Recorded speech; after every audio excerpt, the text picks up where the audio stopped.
பிரியமான தேவ பிள்ளைகளே, நாம் தவ காலத்தினுடைய 4வது ஞாயிற்றுக்கிழமையிலே பயணித்து கொண்டிருக்கிறோம். MSFS குடும்பத்தினுடைய சொந்த உறவுகளே, உங்கள் எல்லோருக்கும் கிறிஸ்துவின் பெயராலே வாழ்த்துக்களையும் ஜெபங்களையும் உரித்தாக்குகிறோம்.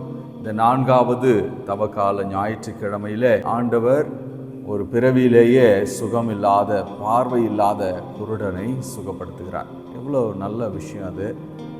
ஆனால் பிறகு நிகழ்கிற ஒவ்வொரு சம்பவத்தையும் பார்க்கிற போது இந்த சமூகம் எவ்வளவு கேவலமாக இருக்க முடியும் என்பதற்கு ஒரு அடையாளமாக இந்த நற்செய்தி இருக்கிறது.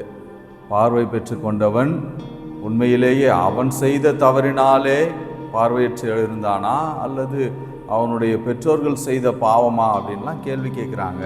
ஆண்டவர் சொல்றாரு, அவனுடைய பாவமும் இல்லை, அவனுடைய மூதாதையருடைய பாவமும் இல்லை, இவனுடைய இந்த பலவீனத்தின் வழியாக கடவுள் மாட்சி பெற வேண்டும் என்பதற்காகத்தான் இது நடந்திருக்கிறது என்று சொல்லி ஆண்டவர் விளக்கத்தை தருகிறார்.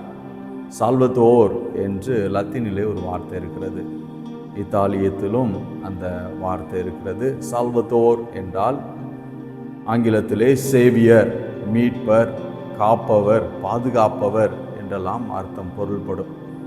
கடவுள் ஆண்டவர் இயேசுவின் வழியாக மீட்பராக இருக்கிறார், காப்பவராக இருக்கிறார், பாதுகாப்பவராக இருக்கிறார், துயரத்திலே இருக்கிறவர்களுக்கு விடுதலை தருபவராக இருக்கிறார், நோயிலே இருக்கிறவர்களை சுகப்படுத்துபவராக இருக்கிறார் என்பதெல்லாம் ஆண்டவர் இந்த ஒரே நிகழ்ச்சியிலே காண்பித்து விடுகிறார். பிரியமான பிள்ளைகளே, இந்த மகனை அழைத்து, பிறவியிலேயே குருடனாக இருக்கிற அவனை அழைத்து ஆண்டவர் மண்ணிலே, தரையிலே இருக்கிற மணலில் தன்னுடைய உமிழ்நீரை துப்பி, எச்சிலை துப்பி, அதை குழப்பி அந்த சேற்றை எடுத்து இந்த மகனுடைய கண்ணிலே பூசுகிறான். ஒரு வார்த்தை சொன்னாலே சுகம் கிடைத்திருக்கும். ஆண்டவர் இயேசு அவ்வளவு வல்லமை படைத்தவர் இல்லை, அவனுடைய பார்வையை தொட்டு நீ பார்வை பெறு அப்படின்னு சொல்லியிருந்தாலுமே நடந்திருக்கும். ஒவ்வொரு நிகழ்ச்சியும் ஆண்டவர் வித்தியாசமாக கையாளுகிறார். இன்றைக்கு அவர் தன்னுடைய உமிழ்நீரை மண்ணிலே துப்பி அதை குழப்பி அவனுடைய கண்களிலே பூசி, ஷிலோவாம் குளத்திலே சென்று நீ கழுவு, உன் பார்வையை கழுவு, உன் கண்களை கழுவு, நீ பார்வை பெற்றுக் கொள்வாய் என்று சொல்கிறார். பிரியமான பிள்ளைகளே, ஷிலோவாம் என்று சொன்னால் விவிலியமே சொல்லுகிறது அனுப்பப்பட்டவர் என்று அர்த்தம். அப்ப இவர் அனுப்பி வந்திருக்கிற இயேசுவே அனுப்பப்பட்டவர் தான். இவர் மீண்டும் இந்த பார்வையற்றவனை அனுப்பி அந்த ஷிலோவாம் குளத்திலே கழுவி சுகம் பெற்றுக்கொள்ள சொல்லுகிறார். ஆண்டவரால் அங்கேயே செய்து காண்பித்திருக்க முடியும், அவனை சுகப்படுத்தியிருக்க முடியும். ஆனால் அவர் இதை செய்வதின் வழியாக தொடக்க நூலிலே கடவுள் செய்த அந்த செயல் நமக்கு புலப்படுகிறது. தொடக்க நூல் 2வது அதிகாரம் 7வது வசனத்திலே உலகம் எந்த ஒரு ஷேப்பும் இல்லாமல், ஒன்றுமே இல்லாமல் படைக்கப்படுவதற்கு முன்பாக ஒரு மாதிரி வாய்டாக இருந்து ஆண்டவர் ஒளியை உண்டாக்குகிறார்.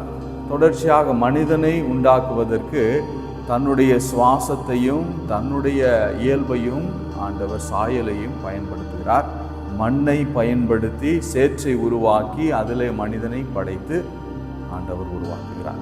இன்றைக்கு படைக்கிறவர் ஒரு மீண்டும் படைக்கிறவராக கிறிஸ்து இயேசு படைக்கிற தந்தை கடவுளினுடைய மறு உரு என்பதை வெளிப்படுத்தும்படியாக இந்த பார்வையற்றவனை பார்வை பெற செய்யும் பொழுது மீண்டுமாக அந்த படைப்பை ஆண்டவர் வெளிப்படுத்துகிறார். பிரியமான தேவ பிள்ளைகளை, யோவான் நற்செய்தியில பல இடங்களில் ஆண்டவர் இயேசு நானே நானே நானே என்று சொல்லுகிற வசனங்கள் இருக்கிறது.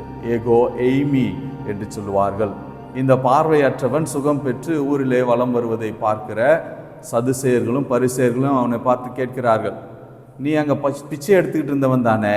இந்த கோயில் வளாகத்தில், அந்த குளத்தின் அருகில், ஊர் வளாகங்கள் அங்கங்கே நீ பிச்சை எடுப்பதை நாங்கள் பார்த்துருக்குறோமே, உன்னால் இப்போ பார்க்க முடியுதே, நீதானா அவன் என்று சொல்லி அவனை பார்த்து கேட்கும் பொழுது அந்த சகோதரன் பார்வை பெற்றவன் சொல்லுவான், ஏகோ எய்மி என்ற அந்த கிரேக்க வார்த்தைக்கு இருக்கிறவர் நானே என்று பழைய ஏற்பாட்டினுடைய கடவுளுடைய பெயரை அவன் சொல்லுவதாக புலப்படுகிறது. பிரியமானவர்களே, யோவான் நற்செய்தியிலே பல இடங்களில் நாம் பார்க்கிறோம், நானே உலகின் ஒளி இன்றைய நற்செய்தியிலே ஆண்டவர் சொல்வதை போல யோவான் 8:12 நானே உலகின் ஒளி என்று சொல்கிறார். நானே வழியும் உண்மையும் வாழ்வுமாக இருக்கிறேன் என்று யோவான் 14:6 சொல்கிறது, நானே வாயில், என் வழியாக நுழைகிறவர்கள் வாழ்வை பெறுவார்கள் என்று சொல்லி யோவான் நற்செய்தி 10:7 நமக்கு சொல்லுகிறது.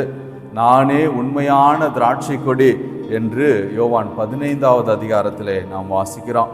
நானே வாழ்வு தரும் உணவு என்று சொல்லி ஆண்டவர் தன்னை உணவாக சித்தரிக்கிற யோவான் நற்செய்தி 6 நமக்கு தெரிந்ததுதான்.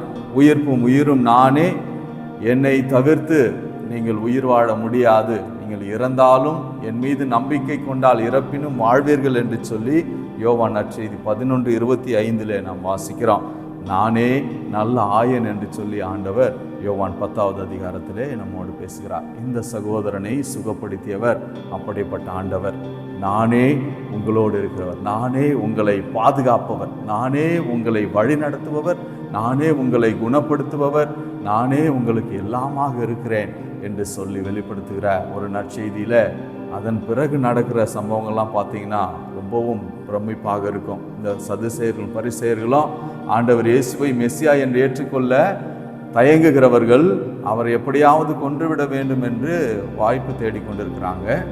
எனவே இந்த பார்வையற்றவனுடைய பெற்றோரை போய் கேட்குறாங்க, இவன் உங்களுடைய மகன் தானா, கொஞ்சம் பார்த்து வெரிஃபை பண்ணுங்க, எங்களுக்கு என்னவோ சந்தேகமாக இருக்குது, இதுவரையிலும் இரவிலிருந்தே குருடனாக இருந்தவன் இப்போ திடீர்னு எப்படி இவனுக்கு பார்வை வரும் என்று சொல்லி கேட்கிறார்கள். அந்த மகனையே நீங்கள் கேட்டுக்கங்கய்யா, எங்களுக்கு தெரியல என்று அந்த பிள்ளைகள் பெற்றோர்கள் தங்களுடைய அச்சத்தை வெளிப்படுத்துகிறார்கள். ஏன்னா ஏற்கனவே பரிசேயர்கள் யாரெல்லாம் இவரை மெசியா என்று ஏற்றுக்கொண்டு இவரை பின்தொடர்கிறார்களோ அவங்களையெல்லாம் நம்ம கொன்று போடணும் என்று அவர்களுக்குள்ளாக ஒரு சட்டம் பிறப்பித்து வைத்திருப்பதை இந்த மக்கள் தெரிஞ்சுக்கிட்டாங்க. எனவே இவன் தன்னுடைய மகன்தான் என்று சொல்லுவதற்கும், எங்கள் மகன்தான் இருந்தாலும் அவன் எப்படி பார்வை பெற்றான்னு சொல்லிட்டு அவனையே கேட்டுங்களேன், ஏன்னா அவன் வளர்ந்த பையன் தானே, சின்ன பையன் கிடையாது, அவன் முதிர்ந்த வயதாயிடுச்சே, அவன்கிட்ட நீங்களே கேட்டு தெரிஞ்சுக்குங்க என்று சொல்லுகிறார்கள்.